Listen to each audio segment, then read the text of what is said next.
This research has been very important and informative to me. I believe we are seeing a glimpse not only of how long these elitists have been manipulating behind the scenes, but how they've been hiding what they do in plain sight. I believe it's time for America to wake up, because the path of corruption in this country is long, but I believe our resolve to end it is longer. The next player on the Reece Committee is the chief investigator for the special committee, Norman Dodd. Norman Dodd worked as a financial advisor and served as chief investigator in 1953 for U.S. Congressman B. Carroll Reece and the Special Committee on Tax-exempt Foundations. It is commonly referred to as the Reece Committee. He was primarily known for his controversial investigation into tax-exempt foundations. As a side note, Norman Dodd was interviewed by the journalist G. Edward Griffin just before he died, and an interview documentary was produced as a result, which has gained a very wide audience in later years, and I will leave a link in the description. I also think it is noteworthy that Norman Dodd graduated from Yale University. Dodd's claims about his investigative work have become the cornerstone of theories implicating the Carnegie Endowment for International Peace, the Ford Foundation, and the Rockefeller Foundation, among others.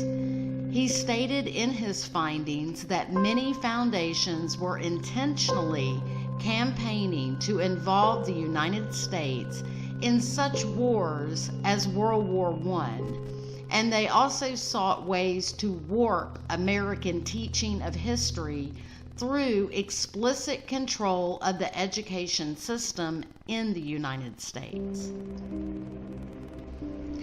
Rene Wormser, the legal counsel to the Reece Committee, wrote in his book in 1958 on the subject, and I quote, "It is difficult for the public to understand that some of the great foundations which have done so much for us in some fields have acted tragically against the public interest in others.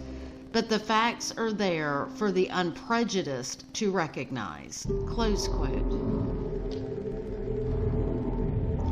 From the transcript of Norman Dodd interview by Edward C. Griffin, I quote, "This man will tell you that the real objective has been to influence American educational institutions and to control foreign policy agencies of the federal government. The purpose of the control has been to condition Americans to accept the creation of world government.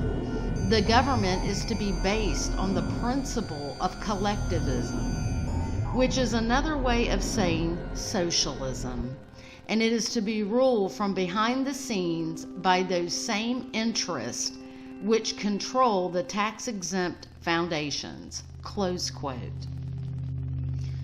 That was a powerful and informative sentence, wasn't it?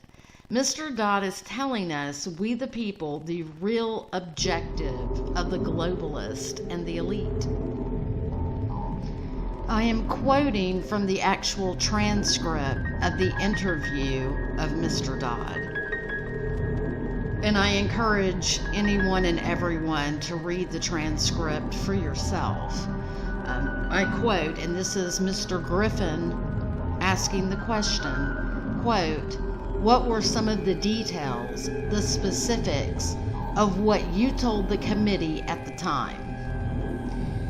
And this is Mr. Dodd's response, and I need you to pay attention real closely here, and I quote, "Well, Mr. Griffin, in that report, I specifically, number one, defined what was, to us, meant by the phrase un-American. And we defined that in our way as being a determination to effect changes in the country by unconstitutional means. Close quote. Still quoting Mr. Dodd, the next thing was to educate them as to the effect on the country as a whole of the activities of large endowed foundations over the then past 40 years. Close quote. Still quoting from the transcript, Mr. Griffin asked, quote, "What was the effect, sir?"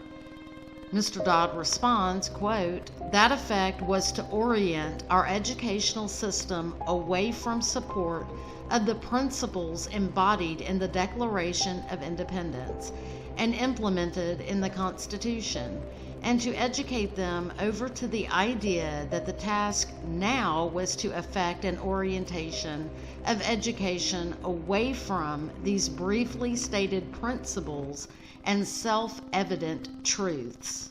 Close quote. Still quoting Mr. Dodd, quote, "What we were able to bring forward was, what we had uncovered was, the determination of these large endowed foundations, through their trustees, actually to get control over the content of American education." Close quote. Allen Gaither was, at the time, president of the Ford Foundation, and went on to say, and I quote, "Mr. Dodd, all of us who have had a hand in the making of policies here have had experience either with the OSS during the war or with European economic administration after the war. We have had experience operating under directives. The directives emanate and did emanate from the White House. Now we still operate under such directives. Would you like to know what the substance of these directives is?"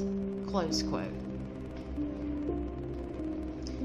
Mr. Dodd said, and I quote, "Yes, Mr. Gaither, I would like very much to know." Whereupon he made this statement to me, quote, and this is Mr. Gaither quoting, "Mr. Dodd, we are here to operate in response to similar directives, the substance of which is that we shall use our grant-making power so to alter life in the United States that it can be comfortably merged with the Soviet Union." Close quote.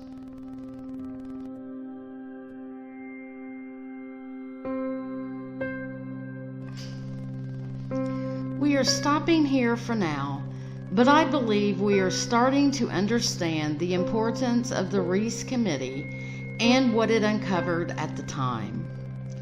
The Reese Committee was obviously an in plain sight technique the elites use to bring forth what they are doing, which is what the Dodd Report did, however, without any consequences or justice being served to those foundations.